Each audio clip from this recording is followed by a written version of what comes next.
This is CRM Audio, the Microsoft Business Applications podcast with Microsoft Business Applications MVPs Joel Lindstrom, Sean Tabor, and Scott LaFonte.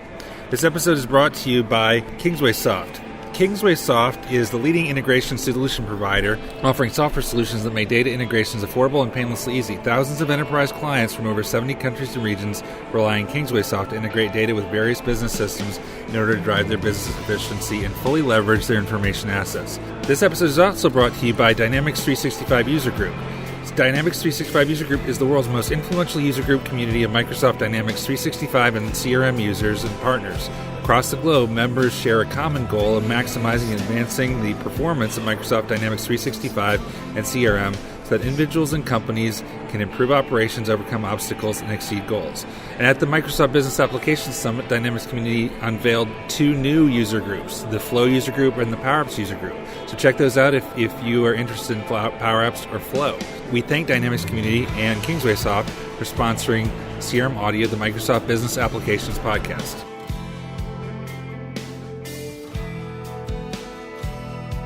So we're here at the 2018 Business Application Summit, the first annual Business Application Summit. Had a great first day. We had to kick off with James Phillips and a bevy of Dynamics customers or Microsoft customers using the Business Application platform, doing all kinds of cool stuff, and then sessions about PowerApps, Flow, and Dynamics. Yeah, I thought it was a great keynote. And he actually called an audible in the middle of it because he was getting various emails on the MVP distribution list, and he called an audible and he started talking about something different than he planned to. That was fantastic. Yeah, I thought it was interesting how, in the middle of his keynote, he's taking the time to look at what the MVPs are saying and responding. Yeah. I mean, it was fantastic. It was like, talk about real-time updates as you're the keynote speaker. And the even though I don't claim to be a field service expert, I will admit that the augmented reality field service, connected field service demo was awesome. How cool was that? Yeah, that was an incredibly cool demonstration. I was hoping she wouldn't electrocute herself. Was she grounded? I don't think that long ponytail was up to code for the job. It probably wasn't. I'd like to see Ben Vollmer with those HoloLens on and fiddling around. That'd be fun. That one thing that can make Ben's head look bigger.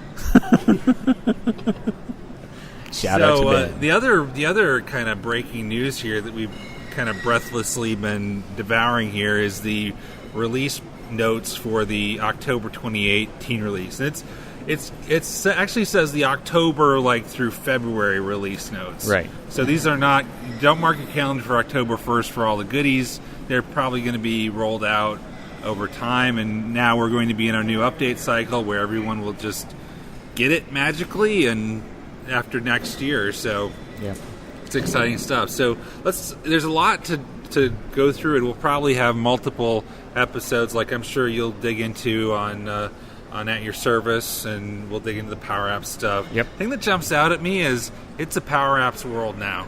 Absolutely. Because even the things that aren't PowerApps, even the things like SharePoint and Power BI, PowerApps is like the octopus with the tentacles and everything now. Yeah, you're definitely, if you're not planning in your current implementation or your future roadmap to move to Canvas PowerApps or model-driven PowerApps, Flow, you're in a bit of an awakening come October. Yeah, I would agree. I mean, even with some of the scenarios we saw today from a field service, and I'm sure tomorrow from a project service perspective, right. The use of the Power App is just so heavily intertwined now. It's and also the unified interface. It's been everywhere. Yeah. There was a session I didn't get to attend because I was in a Power App session, all about why you should use the unified interface. You were in that session, weren't you? I was in that one. So what did they talk about in that session? What were their reasons? the reasons were they didn't really go specifically into the reasons as to why it's better than the standard the legacy UI. They talked about though is when everyone needs to go to it by, whether it's new customers or existing customers. They talked a little bit about the existing gaps in the unified interface and when they plan on addressing those gaps. And realistically, from what we see, is 90% of those gaps will be addressed with this October release. Even before that, the big gaps like advanced find and such are practically already, if not already, they will be soon. So advanced find, merging records, bulk edit. Initially with kind of a hybrid approach, we'll call the web UI, but the takeaway is every new deployment should be unified interface. Unless there's some legitimate reason, and there really isn't, unless for existing people, I get why you don't want to rip and replace right now, but if you're just starting now, you're selling yourself short if you don't go UCI right now, because everything that's new is UCI capabilities. The whole embedded PowerApps, that's a UCI capability.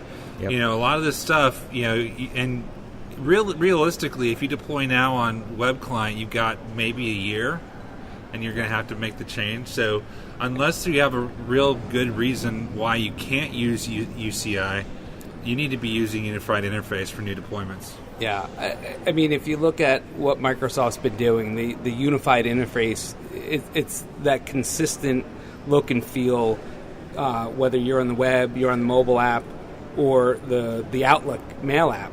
They're all going to have that consistent look and feel, and I think that's what they were driving for, is that sort of model-driven customer experience, and have that consistent look and feel no matter where you were and what type of user you are in terms of your expertise with the application. So I think that's a big win, especially from a user experience perspective.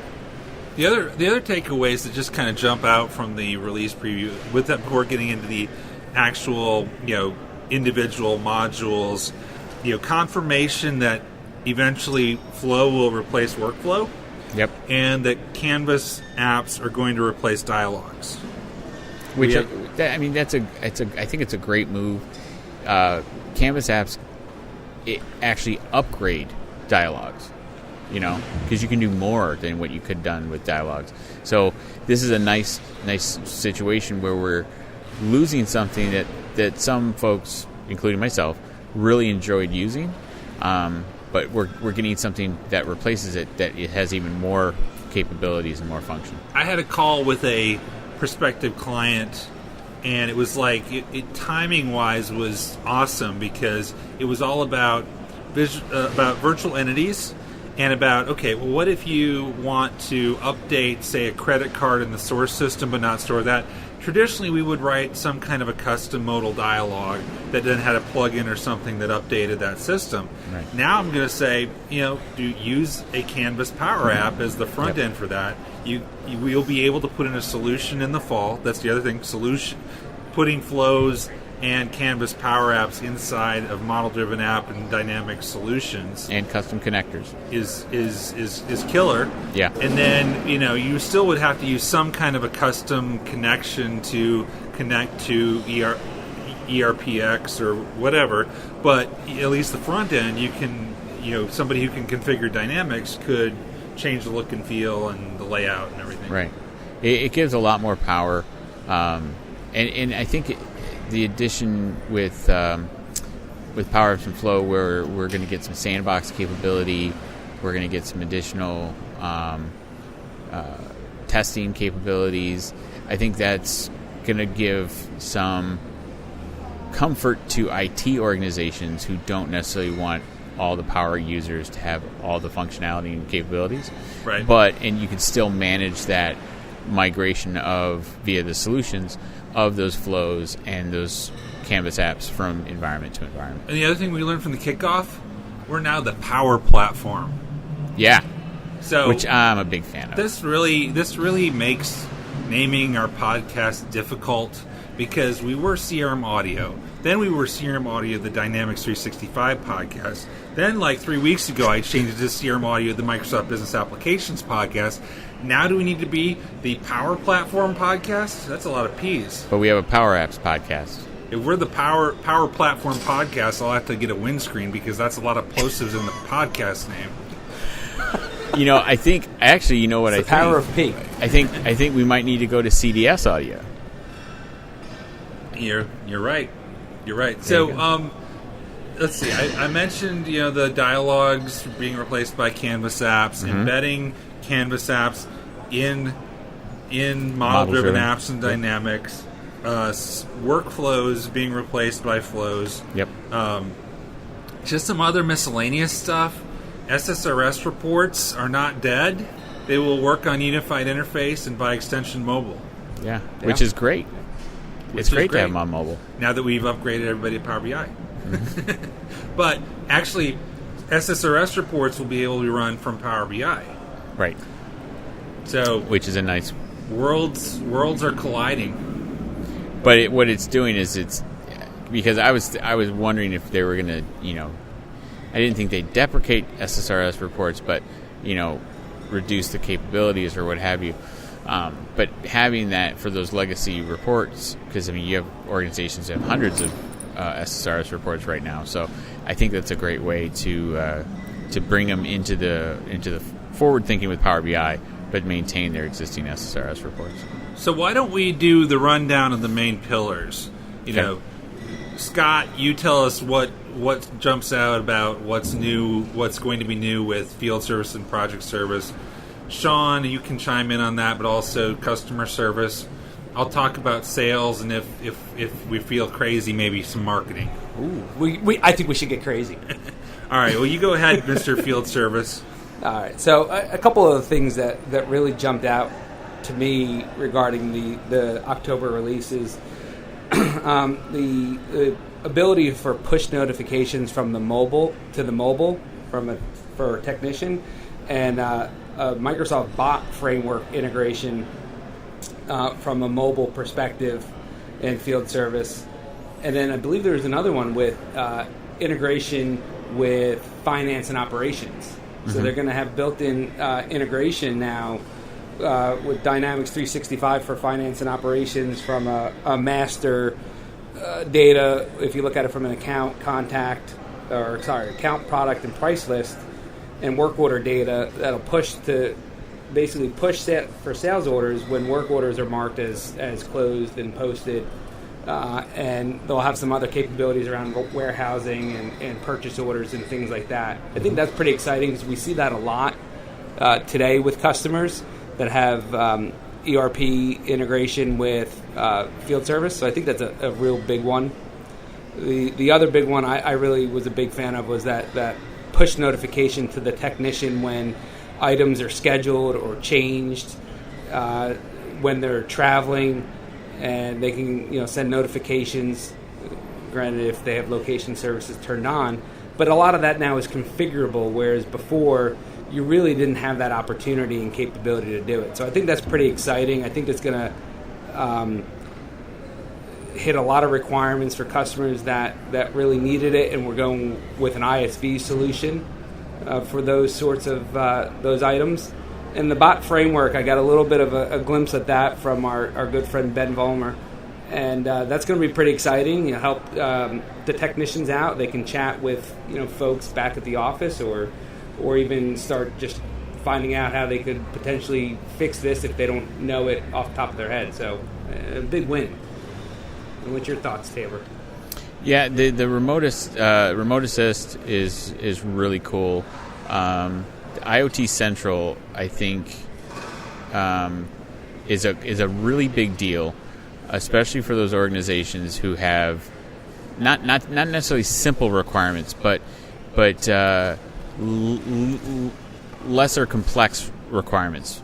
I think it would be a good way to go. So, I need an IoT alert when the temperature goes from here to here, or this fan goes, shuts down, or this, component goes out.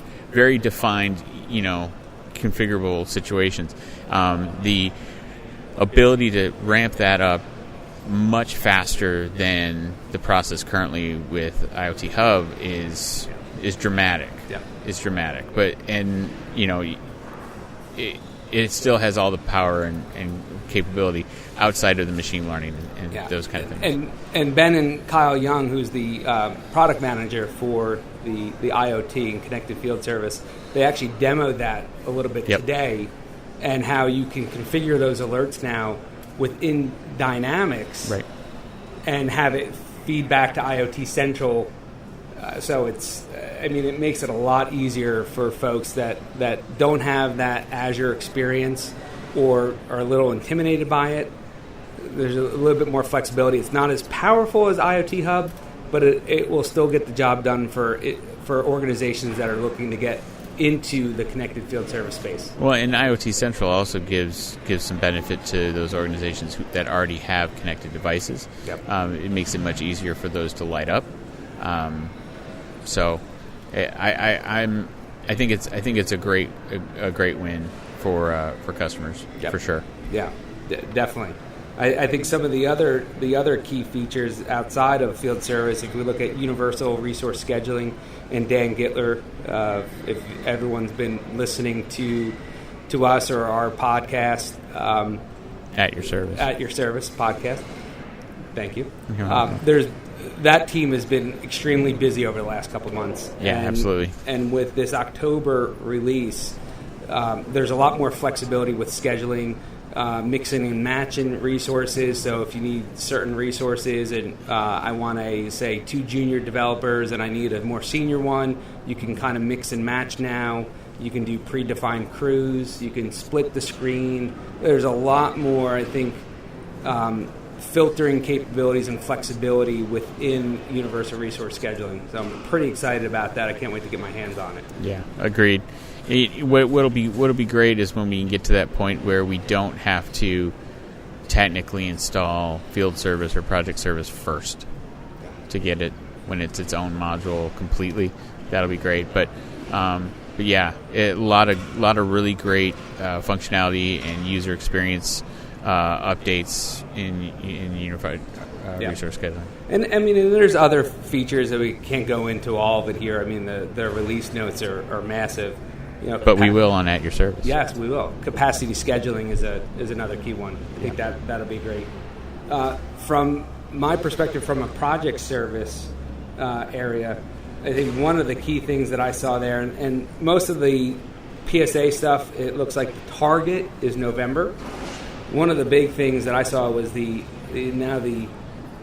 capability to adjust approved time and expenses in journal lines has become a lot easier. Where in the past, or even currently, if you wanted to adjust time, you had to go find the journal. You basically had to create a journal entry to kind of back that out. Mm-hmm. And what it's looking like, and I don't have all the details yet, is that's going to become a lot easier to adjust and comment and notate, and then have the project details update a lot easier. So I think a lot of folks didn't know where to update that because you had the audit, you had journal. Now it just becomes a lot easier. That's great. So I think those are the big things that I saw. I mean, there were other things on projects. That to me was the one that really stood out as, yes, finally, a better way to adjust time and expenses. So that's fantastic. I know I've been waiting for that. I know you have. We're going to implement that at Hitachi, don't you worry, just for you. That's right. All right, Mr. Customer Service, what do you see?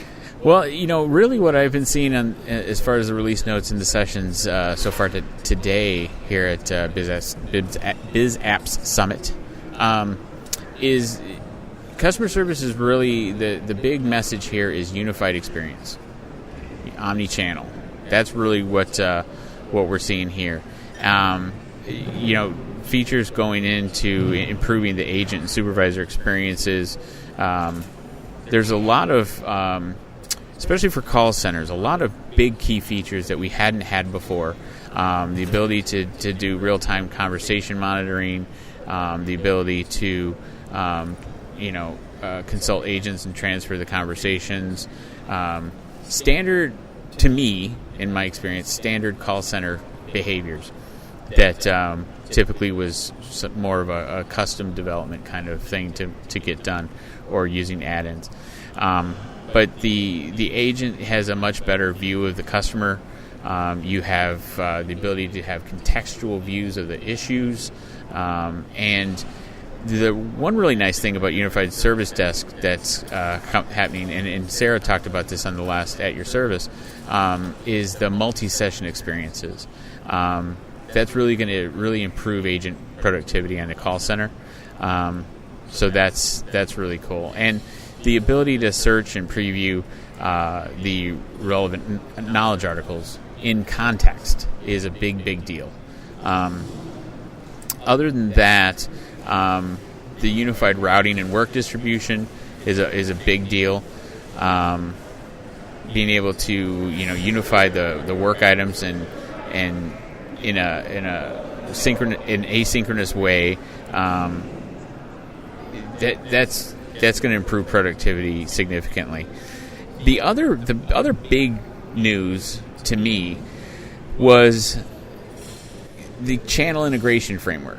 Yeah, so I had the big question when I first saw that, because we've already got through Live Assist an integration with really good chat and co-browse. So this is something native, right? Yeah, this is built in. It's kind of like what they're calling it is they're calling it bring your own channel providers into Dynamics, right? So what it's doing is it's giving you a framework within the application, so that you can, if you wanted to use Twilio, you can use Twilio. If you want to use CafeX, you can use CafeX. It doesn't matter where you're getting it, but now there's a framework within the platform to support it. And built-in SMS channel, built-in live chat channel. That's BYOB, bring your own bot. Yeah, pretty much. The SMS one that's fantastic. It's really cool. Yeah, that is really cool. Is that based on Twilio, or what is that based on? You can use Twilio, but if you want to use something else, you can use something else. So it's bring your own channel. So, but yeah, the two-way texting is very cool, and this does really improve the ability for us to enable cognitive services bot framework within Unified Service Desk, within the standard call center experience in a much deeper way, given the framework. So there's two things that you didn't mention, and you went past them in the document, so I wanted to call them out. One is service scheduling for cases powered by Universal Resource Schedule. Right. Did you mention that? No. Okay. But we did on At Your Service. So will that be? does that mean that URS is a separate thing you can install, or is it a feature built in that's using URS? It's a feature using URS as the infrastructure for scheduling. Okay. The other thing, I think one of the biggest things I've read about the customer service stuff is the KPI and management features, because traditionally, I think Dynamics has a strong customer service module, but it's kind of hard to get some of the productivity metrics out of it. Absolutely. About amount of time, session times, and if you work on a bunch of cases. So they're doing a lot around customer service health, which is KPIs around productivity, number of calls handled, productivity, performance, that sort of thing. That I think will close some of those gaps that right now you got to bring in a bunch of reporting and to make it take a lot longer. And that's where I see it's probably stuff that you could do yourself, but it's making it more accessible, more out of the box. There's some other really big customer service related features that have to do with the portal. Some big ones for me. The ability to embed Power BI visualizations, the ability to manage SharePoint documents. That is massive for a couple of customers that I have right now. And then a simplified customization, which is going to be in public preview in October. So that's going to be a big deal. The other one is the configuration migration. So with this, there's publishing schema for the configuration migration that works with the configuration migration SDK tool. That's going to be very beneficial to get the to get the configurations moved from one environment to the other for a portal. No. And that's actually an idea that was, and it says so in the release notes, that was submitted via ideas. So that nice. That tells you. Now the one thing I thought probably Neil Benson's idea. The one thing I thought was cool too is from a unified service desk. Now you can do IE or Edge. Yeah. Well, we'll see. That'll be public preview. We'll see. We'll see. Yeah. Until Edge is running smoothly, I'll wait. Which prompted my thought processes. When are they going to do field service mobile without Silverlight? Yeah. Right. I think the unified routing and work distribution is interesting because I've had this scenario where you're working on a call center and you use Dynamics queues to manage routing emails, but then you got these other channels like chat. You got to manage that queue through someplace else. You got the phone queue. You got to manage that through someplace else. Companies want one queue, right? Especially when you got really complex skills-based queues where you have to be licensed in Tennessee to handle those calls if you're an insurance company or something. Yep. So having one queue that can kind of bring your own channel, that's really good. Yeah, and bringing that all into the timeline, that's the big deal. Because you could have it in various queues, but having it pull into the channel, into the timeline, so that you have that contextual view of the customer. That's really important when you're trying to be the most effective as you can for customer service.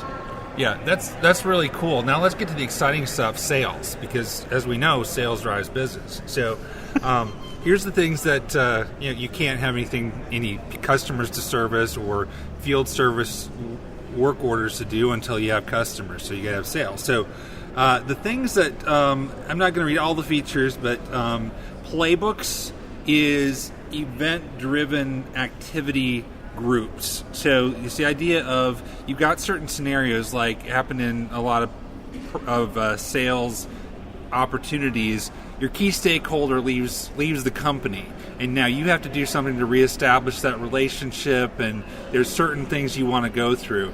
Now a sales manager can group those tasks and activities they want to do.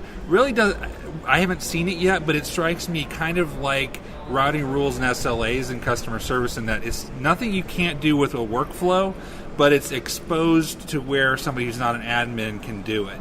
And the cool thing is you can track the progress through the playbook. So it's not individual tasks, it's an overall process that works together. I could see that being useful. I think that would be useful for other things outside of sales too. Something regarding when your customers happen, you have a series of things that need to happen.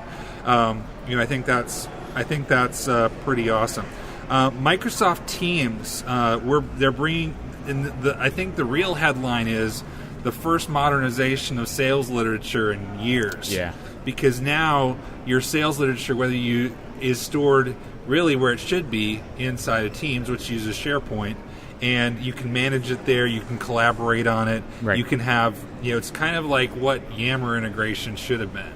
Kind of a record-based group. You can choose to link a record to a team, and so you got an opportunity or something. Oh, woe is Yammer.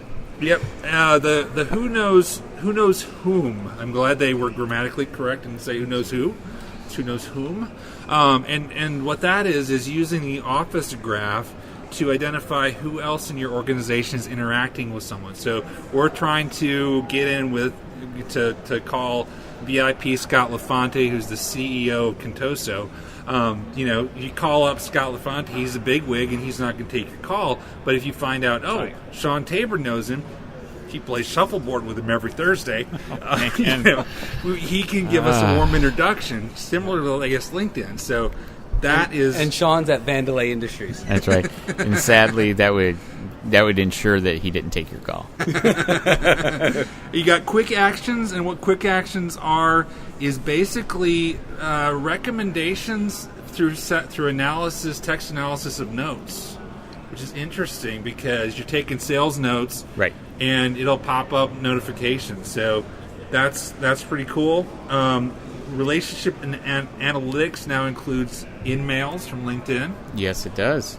And point drives, I think. Yeah, and you can build sales application that include LinkedIn insights. That's putting Sales Navigator controls in a business process. Yeah, we saw that in a PowerApps session, and I was giddy with delight. I missed that session. So what? Give us So what you can do is it's now a control that's visible within PowerApps. So whether it's a Canvas or a model-driven app, you can take that control for Sales Navigator and put it on your form, or add it to a section on your Canvas app. And given the Sales Navigator subscription, obviously it'll light up appropriately based on the context of the record you're looking at. So it really gives you a way to create some really neat sales or just networking related Canvas apps with that LinkedIn data. So, I mean, you just compare people who get the fall update with the people who are still on premises. People on premises are looking pretty sad right now. I mean, because we talked about customer service and sales. The probably two biggest reasons people use it are significantly more automated, intelligent experiences than online. Somebody using 8.2 on premises. Yes, I would agree. And so, you got to ask yourself, why are we staying on premises? Are people really adopting the system? And the chances are the answer is not as good as they could be if we had things like the system giving us recommendations based on the sales notes, or had the channels more fully integrated for true omni-channel. Here's what I think about that. I think what you're going to see in the years to come is there still will be a degree of on-premise, but there'll be kind of an embracing of the on-premise gateway capabilities more broadly. So, as we continue to move forward with more and more model-driven apps, and with just the Dynamics framework as it is, you're going to start to see more connectors built. You're going to see more use of that on-premise gateway to connect to on-premise resources, because with a lot of customers, it isn't necessarily I shouldn't say CRM, the customer engagement data that needs to be on-premise. It's the data that's behind it, right? The data that drives it into CE. So I think we're going to start seeing more and more of that, and I think that's it's a promising future, because you could still have the security of server-based information where you need it, and then connect to those cloud resources with all of that powerful capability. Right. Yeah. No, you're right. And I did hear rumor of an on-premise connector for Flow. So there are things like that are in the works, but still, I think, I've had two recent experiences where the first conversation with the prospective client was, we want to be on premises, and then I always approach that saying, that's fine, you can do that, Microsoft will support you, we can implement it, the core what you want to do can happen either online, but here, just so you know, full disclosure, here's what you get with online. And they said, we were okay with online. Yeah. So, all right, so let's talk briefly about marketing. There's some significant things that I think really make Dynamics 365 for marketing a real viable platform. Not that it wasn't, but it had certain limitations. The first one is you can market to not only contacts but accounts.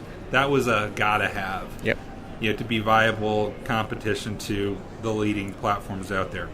The reusable content blocks. Let's say you're making templates and you have certain text in there, say product descriptions, or in landing pages. You now can keep a library, kind of like KB articles for marketing, if you think about it. The social engagement is integrated, which I think Dynamics 365 marketing has made the components it uses, like voice of the customer. Like we saw when Dynamics Marketing came out, immediately an update to voice of the customer, which I will be talking about at the CRM-UG virtual summer camp. There you go, good man. Nice little plug. I like that. And also we saw improvements in the portal from that. And now, something that frankly hasn't received a ton of attention, social engagement. And the main piece, in my opinion, that was missing is it really wasn't a social marketing platform. It was a social engagement, like a social customer engagement platform. Right. But there's really, if you want to have a channel in your customer journey campaign where somebody tweets certain things, you want them to come into the customer journey, I think it makes logical sense. Mm-hmm. Well, and they gave a really good example of that kind of engagement at the keynote with the Polaris story, where interacting on Twitter resulted in capabilities lighting up in marketing. So right. That was neat. And then the last marketing thing is the marketing calendar, which I think they had a version of this back with the original Dynamics marketing, which wasn't successful. Which wasn't successful as a platform, but that part of it I thought was nice, in that you say you're managing 25 campaigns, doing them one by one is kind of cumbersome, where if I can see them laid out on a nice visual calendar, that makes it much easier to manage multiple campaigns. Yeah.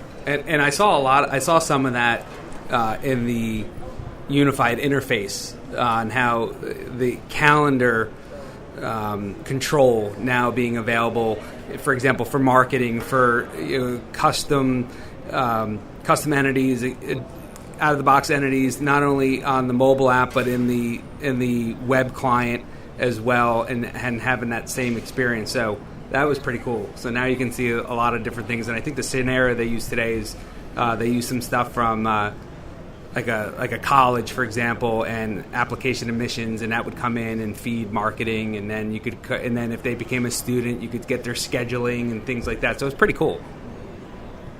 Yeah, it's a lot of really cool. I like the marketing solution that we have now.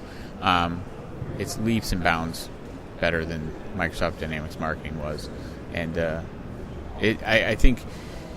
Do you see a point where the social engagement tool will just kind of merge into the marketing tool and be one and the same, or? I don't think it necessarily should, because there are cases where you don't want to use it as a marketing platform. You want to use it to track more as a customer service tool, because you're tracking customer sentiment. That's more on B2C type companies. Right. If you're a reinsurance company, you generally don't get mentioned on Twitter a lot. Mm-hmm. But if you're Electronic Arts selling video games to customers or something, or even business, Microsoft or sure. whatever, then I can see where having it be something where it has a marketing aspect with D365 for marketing, but people who are aren't necessarily using it for marketing can also use it for social engagement. And there's also the idea you can do like the kind of account-based dashboard for social engagement, where I want to see what's the sentiment about our customer, right, and what are they tweeting out. But yeah, I think it should be just a core feature of the platform. Should we mention the CDS data integration platform updates? Sure. So what we have, some new connectors, things like SAP HANA, whatever you say, Spark, HTML connector, PDF connector. There's over 230 connectors now. Yeah, that's amazing. That's awesome. Yeah, but I'm talking specifically the data integration capabilities of the CDS and the CDM. What we're going to see is the operations aspect of the CDM integration platform gets a lot more automatic, which is good, because I think it's important that we're able to tie into F&O much easier to get that full range of customer data.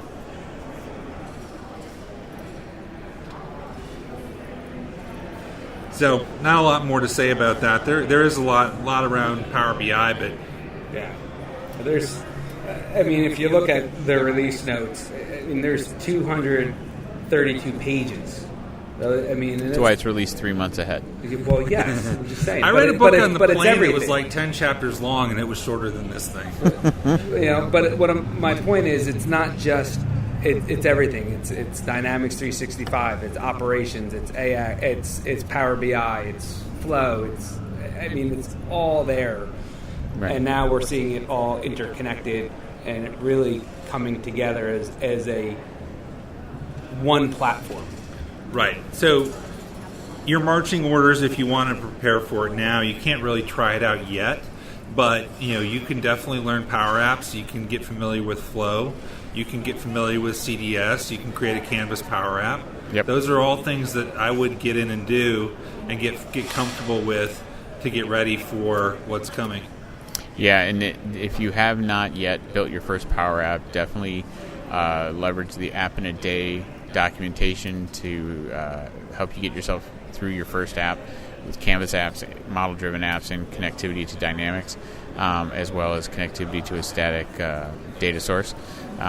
We have the link to that information on the second episode of the PowerApps podcast in the show notes.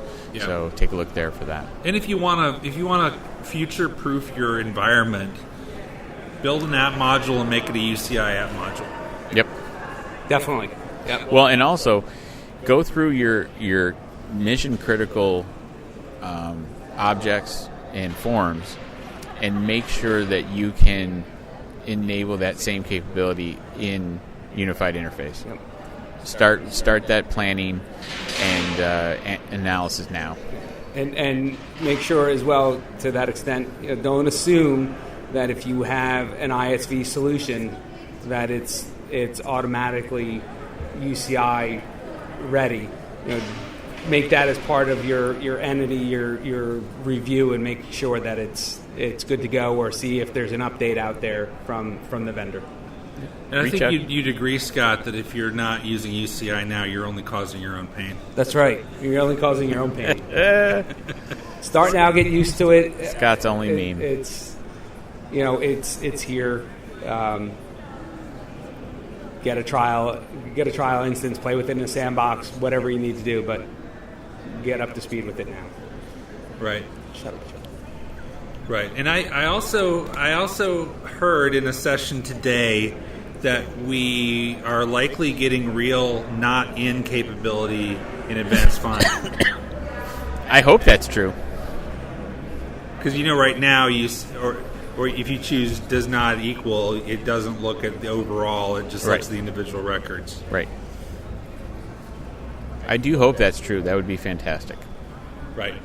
So, anything else to add? Any thoughts on the summit? Your first conference as an MVP, Scott? Yeah, it's good. It's actually my first time back in Seattle since I was a Microsoft employee. So it's in the same. I still get us lost. So it's Yes. good. But it's nice to be on the other side and meet different individuals that I've spoken to or seen on their pictures on Twitter or LinkedIn. And it's also nice to be here and start learning about what is coming up and what Microsoft's vision is.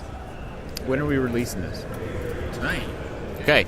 So if you're at the Business App Summit and you see Joel, myself, or Scott, tell us you heard us on the podcast, and you'll get yourself a little swag.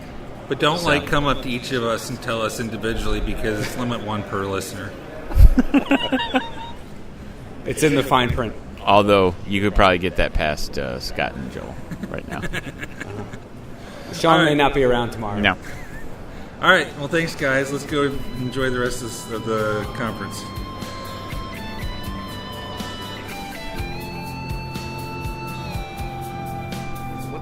This has been CRM Audio, the Dynamics 365 podcast. Send us your feedback at voice@crm.audio. Check out our other shows at crm.audio or subscribe on iTunes, Google Play, Spotify, Stitcher, TuneIn, and any place else podcasts are offered. This podcast is a production of Dynamics Podcast, LLC.